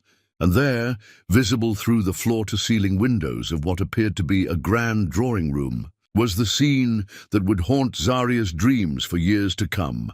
Amara sat alone on an antique settee that dwarfed her small frame, still wearing the red velvet dress they had chosen together that afternoon. She held her stuffed elephant, the comfort object she rarely brought to public events, clutched against her chest like armor. Her legs dangled from the elegant furniture, too short to reach the floor, and her face carried the careful blankness that children develop when they're trying very hard not to cry in front of strangers. Around her, the party continued with breathtaking indifference. Beautifully dressed adults moved through the room carrying champagne and conversation, stepping around her as if she were a piece of furniture too insignificant to acknowledge. No one spoke to her. No one offered her food or drink.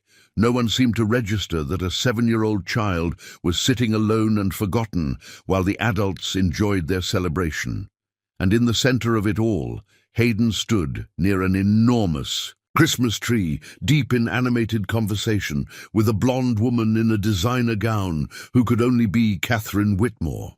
He was smiling, gesturing with the kind of easy charm Zaria remembered from their early encounters, looking for all the world like a man who had never spent 6 weeks learning to braid a little girl's hair or debate the architectural merits of bird apartments. He had forgotten Amara existed.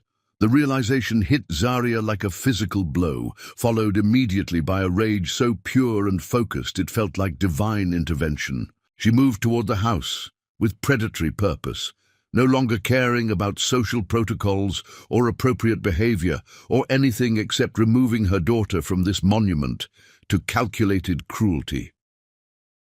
The French doors leading from the terrace into the drawing room weren't locked, a testament to the security that wealth could provide. Zaria stepped into the warm, perfumed air of Georgetown society with the quiet determination of a mother whose child had been threatened. The first person to notice her entrance was a distinguished man in his 60s who looked like he belonged on currency. His eyes widened slightly as he took in her casual clothes and obvious working-class origins. But before he could speak, she was already moving toward Amara with single-minded purpose.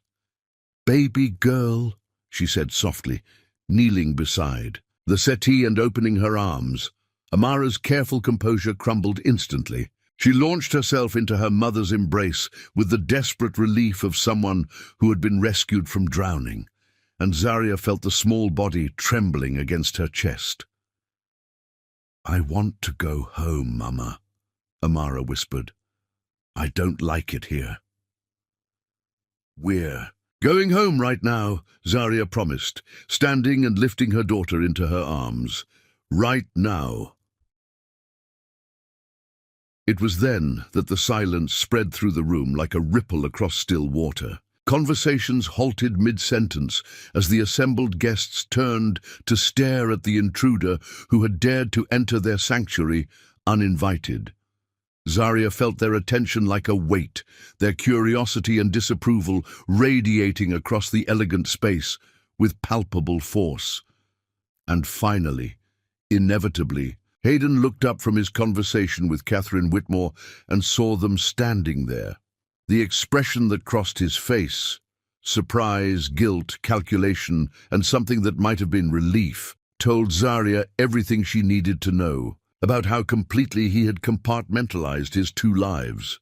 "Zaria," he said, starting toward them with obvious concern, "what are you doing here?" The question hung in the air like an accusation, and something inside Zaria snapped with the finality of a bridge cable under too much weight. "What am I doing here?" she repeated, her voice carrying clearly across the suddenly silent room. "I'm retrieving my daughter from a party where she's been sitting alone for 3 hours while the adults ignored her existence."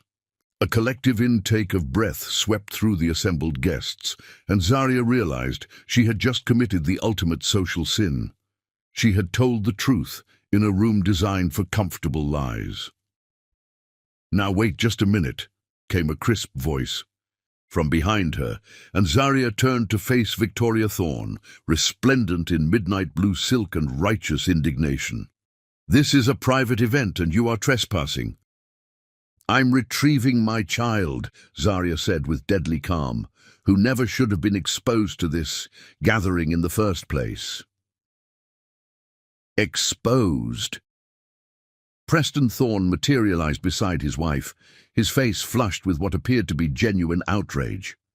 "Young woman, you are speaking about one of Washington's most distinguished social events." "I'm speaking about a room full of adults who thought it was acceptable to ignore a 7-year-old child," Zaria shot back. "I'm speaking about people who invited her here as some kind of test or demonstration, then treated her like she was invisible when she didn't meet their standards." The truth of the accusation hung in the air like smoke, and Zaria saw several guests exchange uncomfortable glances. Whatever they had intended when Hayden arrived with Amara, the result had been a room full of sophisticated adults, united in their indifference to a child's comfort and happiness. "That's quite enough," Evangeline Thorne said, stepping forward, with the kind of authority that came from a lifetime of getting her way through sheer force of privilege. "I think you should leave before this situation becomes any more unpleasant." Unpleasant? Zarya felt the last of her restraint evaporate. "You want to see unpleasant? Unpleasant is watching my daughter sit alone and forgotten while you people stand around congratulating yourselves on your sophistication. Unpleasant is realizing that the man I trusted with her care was so desperate to impress you that he forgot she existed."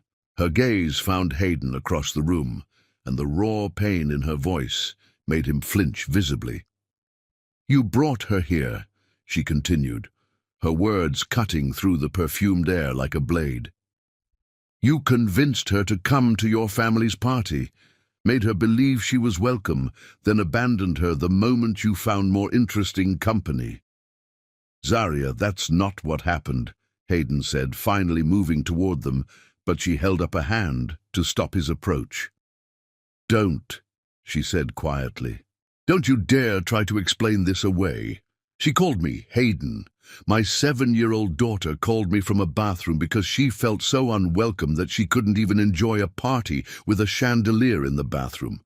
Despite the tension, several guests looked involuntarily toward the bathroom in question, and Zarya realized that even in her fury, she had inherited Amara's talent for finding the absurd in any situation. "The child was perfectly fine," Victoria said dismissively. "Children need to learn appropriate behavior for formal events. This was an educational opportunity." "Educational," Zarya repeated, her voice dropping to a whisper that somehow carried more menace than shouting. "Let me educate you about something, Mrs. Thorne. My daughter is not a prop in your family's reconciliation drama. She's not a test case for your son's commitment to his real life. She's a little girl who trusted you to treat her with basic human kindness, and you failed completely." The silence that followed was deafening, broken only by the distant sound of the string quartet and the whisper of expensive fabric as the assembled guests shifted uncomfortably.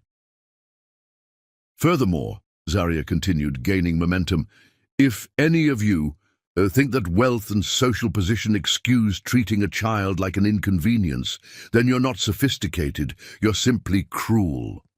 She turned toward the French doors, carrying Amara toward the exit with the dignity of someone who had nothing left to lose. At the threshold, she paused and looked back at Hayden one final time. "When you're finished playing dress-up with people who abandoned you the moment you became inconvenient," she said quietly, "don't bother coming home. We'll send your things to whatever address your family provides." And with that, she walked out of the Georgetown mansion and out of Hayden Thorne's life, carrying her daughter toward the car and the future they would build without him.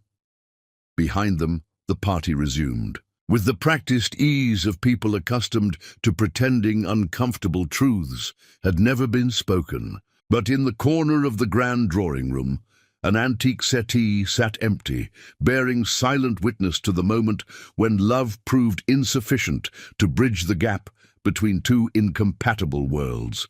The war was over, and everyone had lost. Chapter 9. Persistent Pursuit. The new year arrived in Washington, D.C. with the kind of relentless cold that seemed designed to match the emotional climate of Zarya's carefully reconstructed life. And by February, she had almost convinced herself that the daily ache in her chest was simply the natural consequence of a harsh winter rather than the persistent echo of loss. Almost, but not quite. The first attempt at reconciliation came on Valentine's Day, which Zarya had decided to treat as an ordinary Tuesday devoted to the restoration of a 19th-century carriage house in Dupont Circle. She was reviewing thermal imaging reports with the environmental consultant when Michelle approached with the expression of someone bearing potentially explosive news. "There's a delivery for you," Michelle said carefully. "A rather extensive delivery." Through the construction site's trailer window, Zaria could see a florist's van disgorging what appeared to be an entire greenhouse worth of exotic flowers. Orchids in colors she didn't know existed, roses that probably cost more per stem than she spent on groceries in a week, arrangements that belonged in museum displays rather than modest construction offices. The card, when she finally located it among the botanical abundance, contained a single line written in Hayden's unmistakable handwriting. "For the woman who taught me what beauty really means." "Sweet sentiment," Ruby observed later that evening, surveying the floral explosion that had transformed Zaria's apartment into something resembling a luxury hotel lobby. "Expensive sentiment too, I'm guessing. Must have cost him more than some people's cars. Money he doesn't actually have," Zaria pointed out, though she couldn't quite keep the bitterness from her voice. "Unless his family's reconciliation came with a restored credit line." "Probably did," Ruby said, with the pragmatic wisdom that had guided her through 27 years of single motherhood. "Rich families don't stay rich by cutting off their own blood, no matter how disappointed they are. They just apply pressure until the wayward member comes back to the fold." Amara, who had been uncharacteristically quiet since Christmas, looked up from her homework at the kitchen table. "Are you going to call him Mama?"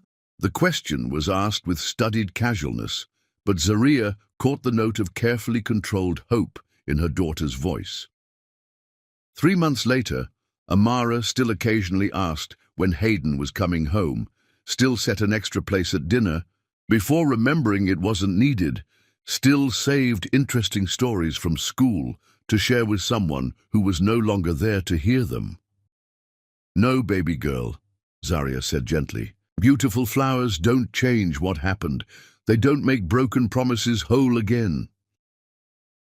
That afternoon, she had the flowers delivered to the children's ward at George Washington University Hospital, where they would bring joy to people who genuinely needed it, rather than serving as expensive reminders of poor choices and shattered trust.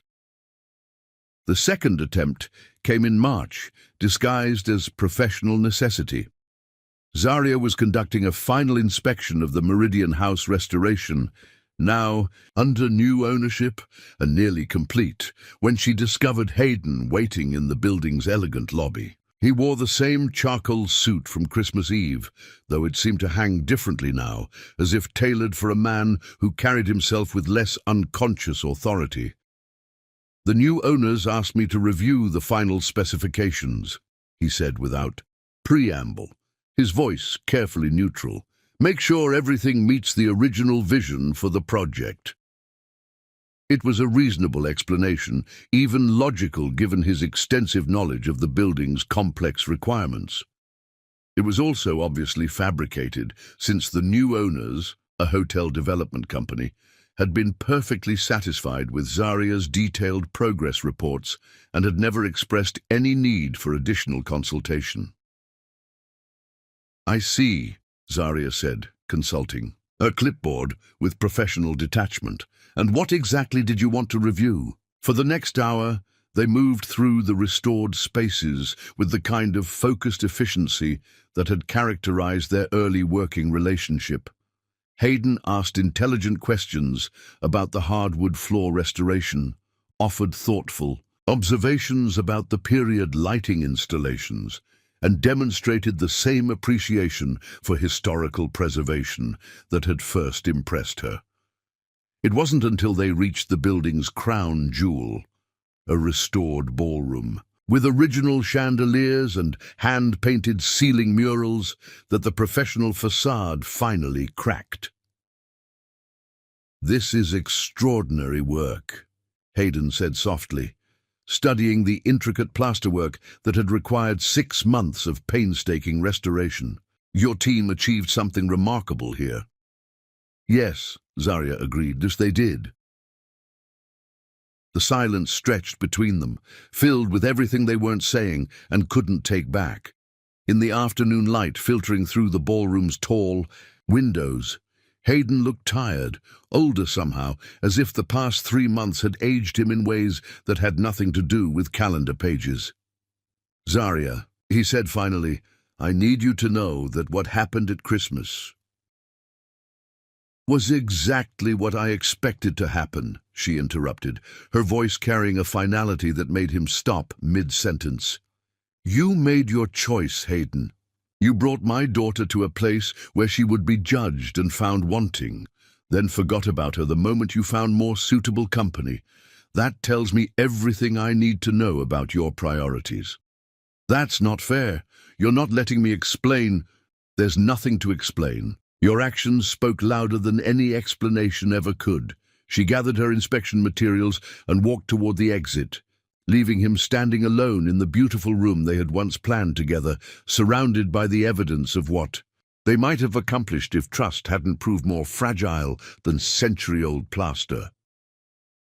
The third attempt was the most painful because it involved exploiting the one weakness in Zarya's carefully constructed defenses, her daughter's forgiving heart. It came in the form of Amara's spring science fair, where her project on sustainable architecture had earned first place in the elementary division. Zarya was photographing the moment when she spotted a familiar figure at the edge of the school gymnasium, hands in his pockets, watching Amara's excited explanation of solar panels and green roofing with the expression of someone witnessing. A miracle. He came, Amara said unnecessarily, her voice bright with vindicated hope. I sent him an invitation, Mama. I know you said not to, but I thought maybe if he saw my project about buildings, he would remember that we're a family that builds things together. The innocent optimism in those words nearly broke Zarya's heart. All over again. Her 7-year-old daughter still believed that love was stronger than circumstance, that good intentions could overcome poor choices, that families were things you chose rather than things that chose you. Baby girl, Zarya said carefully, you can't force people to be part of our lives. They have to want to be here. But he does want to, Amara insisted with the absolute certainty of childhood. Look at how he's looking at my project. Look at how he's looking at us. Against her better judgment, Zarya did look. Hayden stood 20 feet away, his attention focused entirely on Amara's animated description of environmentally conscious construction techniques. When their eyes met across the crowded gymnasium, the longing in his expression was unmistakable, raw, desperate, and utterly genuine. For a moment, Zarya felt her resolve waver. This was the man who had spent hours helping Amara perfect her presentation, who had taught her about load-bearing walls and thermal efficiency, who had made architecture feel like magic rather than mathematics. Then she remembered Christmas Eve, and the moment when all his good intentions had proved insufficient against the weight of family expectation and social pressure. Amara, she said quietly, go get your ribbon and your project. We're going home. But Mama, now, sweetheart. As they gathered Amara's materials, Zarya could feel Hayden's presence at the edge of her peripheral vision, could sense his desire to approach and the careful distance he maintained out of respect for boundaries she had made crystal clear. When they left the gymnasium, he followed them to the parking lot, but stopped short of actual conversation, standing beside his car with the expression of a man watching his last chance slip away. Mama, Amara said as they drove home through the spring evening, why can't we just forgive him? People make mistakes sometimes. Grandma Ruby says that's how they learn to do better. Some mistakes, Zarya said carefully, are too big to learn from. Some choices show you who a person really is when it matters most. But that night, lying alone in the bed she had shared with dreams of a different future, Zarya wondered if she was protecting her heart or simply punishing them both for the crime of wanting things that couldn't coexist. The fourth and final attempt came in May, delivered not through flowers or professional pretense or public encounters, but through the one person whose opinion Zaria couldn't dismiss, her mother. "He's been calling me," Ruby announced over Sunday dinner, dropping the revelation like a bomb into the comfortable routine of their rebuilt life. "Every week for 2 months, just to check on you and Amara, just to make sure you're both okay." Zaria set down her fork with deliberate care. "And you didn't think to mention this? You made it clear that his name wasn't welcome in this house," Ruby said with characteristic directness. "But baby girl, there comes a point where holding on to hurt does more damage than the original wound. This isn't about holding on to hurt. This is about protecting us from someone who's already proved he can't be trusted when it counts." "Is it?" Ruby's knowing gaze cut through every defense Zaria had constructed. "Because from where I sit, it looks like two stubborn people who love each other but are too proud to admit they both made mistakes." "I didn't make any mistakes," Zaria said hotly. "I trusted him with the most important thing in my life, and he betrayed that trust. You gave him an ultimatum designed to make him choose between his family and yours," Ruby countered with devastating accuracy. "You put him in an impossible situation and then acted surprised when he made an impossible choice." The truth of that observation hit Zaria like cold water, forcing her to confront aspects of Christmas Eve she had carefully avoided examining. "He should have chosen us," she said weakly. "Should he? Based on what, 6 weeks of playing house and a child who wasn't biologically his? Honey, I love you, but you asked that man to give up everything he'd ever known for something that might not last beyond the first real crisis." "It would have lasted," Zaria protested. But even as she spoke the words, she heard the uncertainty beneath them. "Maybe it would have," Ruby said gently, "but he'll never know now, because you made sure he couldn't find out. You ended things before they had a chance to really begin." As spring turned toward summer, Zaria found herself thinking more and more about her mother's words, about ultimatums and impossible choices, and the difference between protecting your heart and simply being afraid to use it. But by then, the phone calls to Ruby had stopped, the chance encounters had ended, and the man who had once made pancakes, like poetry, had apparently accepted that some bridges, once burned, couldn't be rebuilt. The war was over, and this time everyone had lost for good. Chapter 10. Redemption and Second Chances. August in Washington, D.C. arrived with oppressive heat when Amara's summer camp announcement changed everything. "We're doing community service at the Brightwood Community Center to help with their reading program." 3 hours later, standing in the doorway of the community center's converted library, Zaria understood why her instincts had been screaming warnings. Because there, kneeling on a colorful carpet surrounded by elementary school children, was Hayden Thorne. He looked different, thinner, with longer hair and wearing jeans instead of expensive suits. He was reading with genuine enthusiasm, the children hanging on every word with rapt attention. "Mama?" Amara's voice carried wonder. "Is that Hayden?" Before Zaria could respond, Amara was across the room. "Hayden!" she called out with pure joy. He looked up, and the expression that crossed his face when he saw Amara was complete, unguarded happiness.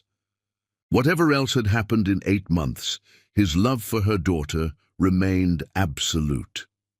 "Amara," he said softly, opening his arms for her enthusiastic hug. "What are you doing here, sweetheart?" "Community service with my camp group. Are you helping too?" "I work here," Hayden said. "I help run the after-school program and the summer reading initiative." It was then that he saw Zaria in the doorway, and the careful composure he had maintained cracked slightly. "Hello, Zaria," he said quietly. In the controlled chaos that followed, Zarya found herself working alongside Hayden.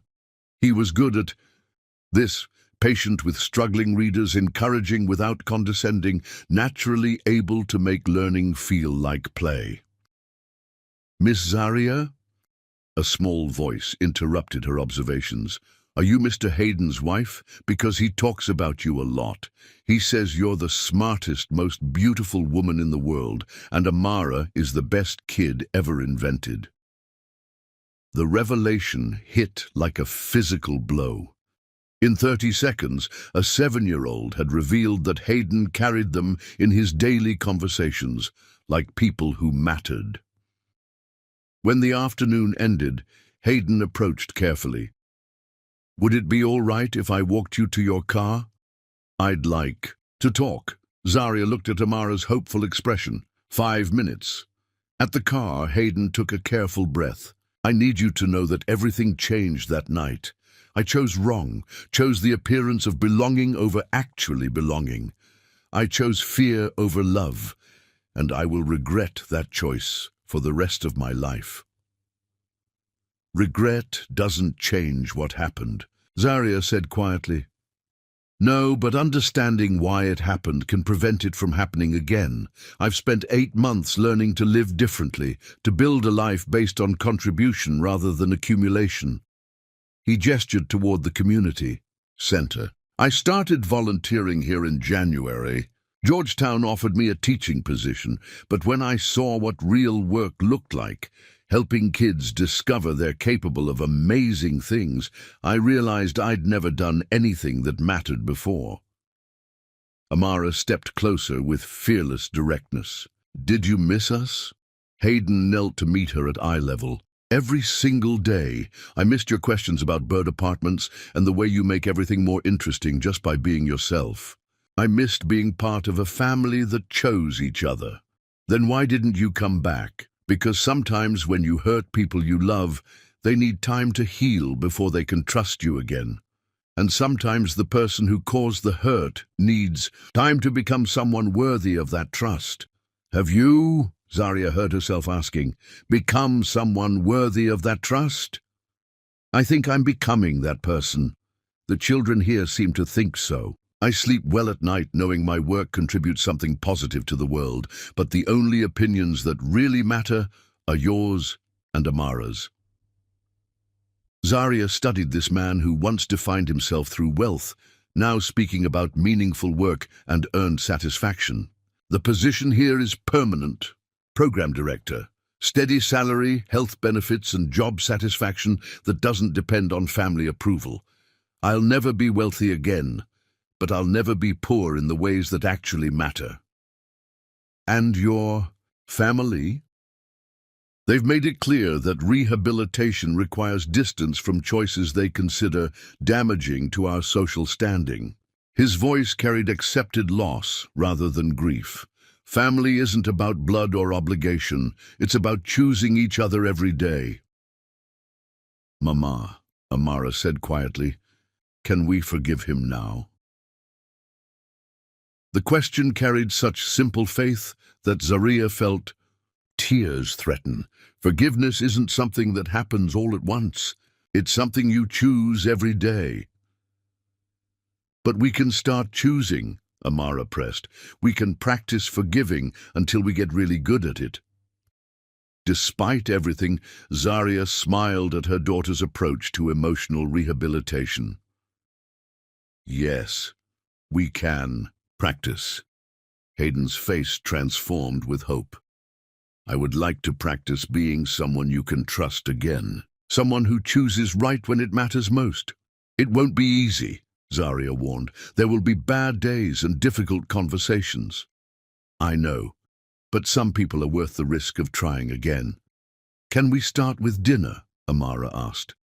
"I want to show Hayden my room and make sure he remembers how to help with homework." Zarya looked at Hayden, seeing the same careful hope she felt building in her chest. Dinner and conversation, and the understanding that we're starting over. From the beginning. From the beginning, Hayden agreed, with better choices this time. As they walked toward their cars, Zaria allowed herself to believe that some endings were actually beginnings in disguise. That some love was strong enough to survive the worst choices, patient enough to wait for growth, brave enough to try again. 6 months later, when Hayden moved back into the guest room by invitation rather than emergency, he brought children's books, art supplies for Amara's projects, and a heart that had learned the difference between wanting to belong and actually belonging. When Amara announced her intention to build a monument dedicated to second chances, and Hayden offered to help with the architectural planning, and Zaria found herself laughing at their combined enthusiasm, she realized that happiness had never been about space or bank accounts. Happiness was about people who chose to fill the space with love, laughter, and the daily miracle of trying to be better than they had been the day before. And in the end, that was more than enough. The end.